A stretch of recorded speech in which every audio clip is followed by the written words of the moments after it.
저는 주님의 사랑을 알고 온화한 성품을 담고자 노력하는 가천대 CCC 박주은 순장입니다. 학기가 끝나가고 있는 시점인데 다들 마무리 잘하고 계신가요? 기말고사를 준비하느라 정신이 없을 수도 있을 것 같아요. 저도 정신없는 하루하루를 보내고 있는 것 같은데요. 오늘 말씀을 통해 바쁜 시기를 살고 있는 저와 여러분에게 하시는 주님의 말씀을 확인해 봅시다.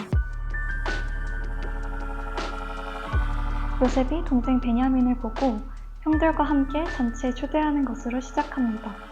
베냐민과 함께 있던 요셉의 형들은 요셉의 집으로 인도될 때에 두려움에 휩싸입니다. 이전에 그들은 자신들의 자루 안에 그들이 훔치지 않은 돈이 있던 사건으로 인해 요셉에게 정탐꾼이 아니냐는 오해를 받았기에 더 두려웠을 것입니다. 저도 제가 한 일이 아닌 결과로 인해서 곤란한 상황에 처하게 된다면 매우 당황하고 두려울 것 같아요. 그런 마음으로 그들은 요셉의 청지기에게 다가가 이전의 상황에 대해서 오해를 풀기 위해 열심히 설명합니다.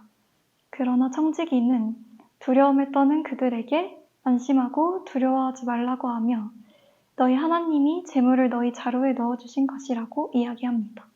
두려움에 떨고 있던 상황에서 두려움의 대상이었던 상대에게 안심하라는 말을 들으면 얼마나 마음이 편해질까요? 제가 요셉의 형들이었다면 억울한 상황에 주님께 기도하는 것도 잊어버리고 있다가 돈을 훔쳤다는 혐의에서 해방해주고 오히려 재물을 선물로 주신 하나님께 감사했을 것 같습니다. 이후 요셉은 다시 만난 형들과 그의 집에서 이야기를 하는데 가장 처음 요셉이 그들에게 물은 것은 그들의 아버지에 대한 안부였습니다. 이후 자신의 동생 베냐민을 보고 감정을 주체하지 못하고 눈물을 흘립니다.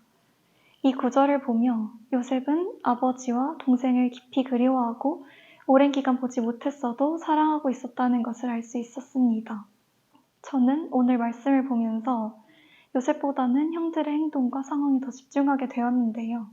상황적으로 자신을 팔아버린 형들을 원망해야 할 요셉은 오히려 그들과 가족들의 안부를 묻고 음식을 먹고 마시며 즐거워하였지만 요셉을 팔았던 형들은 불안감에 안절부절 못하는 장면이 인상 깊었습니다.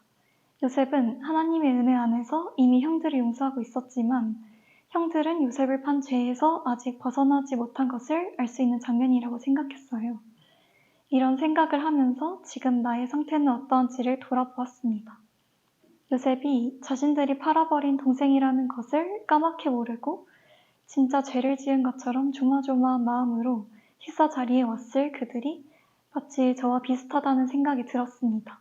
저는 하나님이 허락하시는 어려움에서 요셉처럼 주님의 은혜를 찾기보다 원망하는 마음을 가졌던 것 같아요. 관계나 상황에서 오는 어려움을 하나님이 저를 성장시키기 위해 허락하신 것으로 생각하지 못했던 것이죠.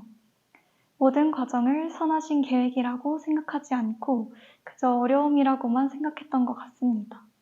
그렇기에 요셉의 형들처럼 상황을 파악하지 못하고 불안해하기 일쑤인 삶을 살아가고 있었던 것 같아요.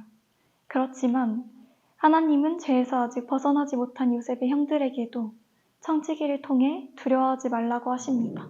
주님은 연약한 우리들이 계속해서 무너지고 두려워하는 부분에 대해서 염려하지 말라고 하시면서 요셉이 그들의 형을 용서하였을 때 자유를 얻었던 것처럼 죄에서도 자유하게 하시는 분입니다. 저는 아직 제가 경험하는 어려움과 환난이 주님의 선하신 계획의 일부라고 받아들이기에는 많이 부족하지만 그래도 제가 저의 부족함과 죄를 인정하고 하나님 앞에 솔직하게 털어놓을 때 주님은 두려워하지 말라고 내가 너를 가장 선하게 인도하겠다고 하시는 분을 믿습니다. 풍성 독자 여러분, 현재 다가오는 기말고사와 다양한 어려움들에 대해 미리 걱정하고 있진 않으신가요? 요셉의 형들에게도 걱정하지 말라고 하신 주님이 우리를 모든 매인 것에서부터 자유케 하실 줄 믿습니다. 샬롬.